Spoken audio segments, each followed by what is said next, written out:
precautionary principle is a very interesting beast. It's basically used to promote a particular agenda and ideology.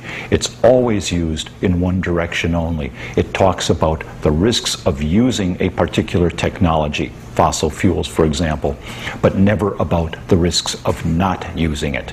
It never talks about the benefits of having that technology.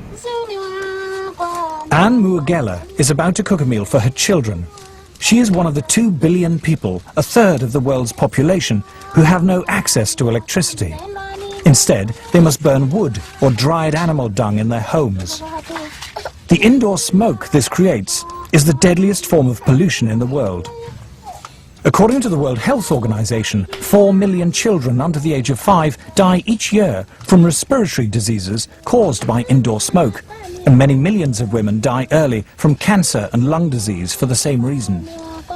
If you were to ask a rural person to define development, they'll tell you, yes, I know I've moved to the next level when I have electricity.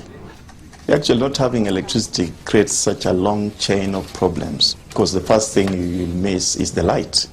So you get that they have to go to sleep earlier because there's no light. There's no reason to stay awake. I mean, you can't talk to each other in darkness.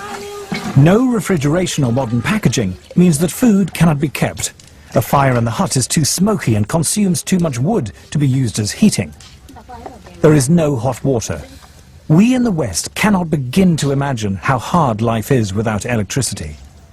The life expectancy of people who live like this is terrifyingly short, their existence impoverished in every way.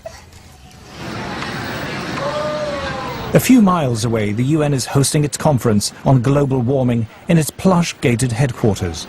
The gift shop is selling souvenirs of peasant tribal life, while delegates discuss how to promote what are described as sustainable forms of electrical generation. Africa has coal, and Africa has oil, but environmental groups are campaigning against the use of these cheap sources of energy. Instead, they say Africa and the rest of the developing world should use solar and wind power.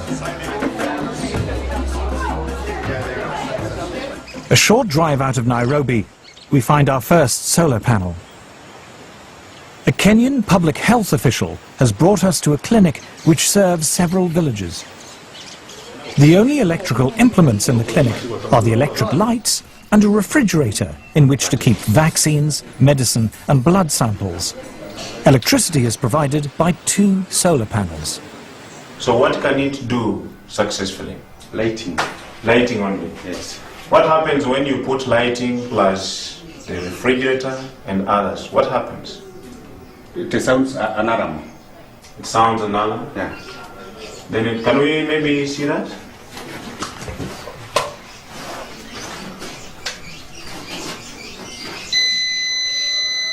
The solar panels allow Dr. Samuel Mwangi to use either the lights or the refrigerator, but not both at the same time.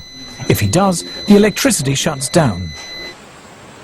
Wind and solar power are notoriously unreliable as a source of electricity and are at least 3 times more expensive than conventional forms of electrical generation. The question would be, how many people in Europe, how many people in the United States are already using that kind of energy? And how cheap is it? You see, if it's expensive for the Europeans, if it's expensive for the Americans, and we are talking about poor Africans, you know, it doesn't make sense. The rich countries can afford to engage in some luxurious experimentation with other forms of energy. But for us, we are still at the stage of survival. To former environmentalist Paul Driesen, the idea that the world's poorest people should be restricted to using the world's most expensive and inefficient forms of electrical generation is the most morally repugnant aspect of the global warming campaign. Let me make one thing perfectly clear. If we're telling the third world that they can only have wind and solar power, what we are really telling them is you cannot have electricity. The challenge we have when we meet Western environmentalists who say we must engage in use of solar panels and wind energy is how we can have Africa industrialized. because I don't see how a solar panel is going to power a steel industry, how a solar panel, is going to power maybe some railway train network. It might work maybe to power a small transistor radio. I think one of the most pernicious aspects of the modern environmental movement is this romanticization of peasant life, and the idea that industrial societies are the destroyers of the world. One clear thing that emerges from the whole environmental debate is the point that there's somebody keen to kill the African dream, and the African dream is to develop. The environmental movement has evolved into the strongest force there is for preventing development in the developing countries. If you're being told, don't touch your resource, don't touch your oil, don't touch your coal, that is suicide. I think it's legitimate for me to call them anti-human. Like, okay, you don't have to think humans are better than whales or better than owls or whatever if you don't want to, right? But surely it is not a good idea to think of humans as sort of being scum, that it's okay to have hundreds of millions of them go blind or die or whatever. I just can't relate to that. The theory of man-made global warming is now so firmly entrenched, the voices of opposition so effectively silenced, it seems invincible, untroubled by any contrary evidence, no matter how strong. The global warming alarm is now beyond reason.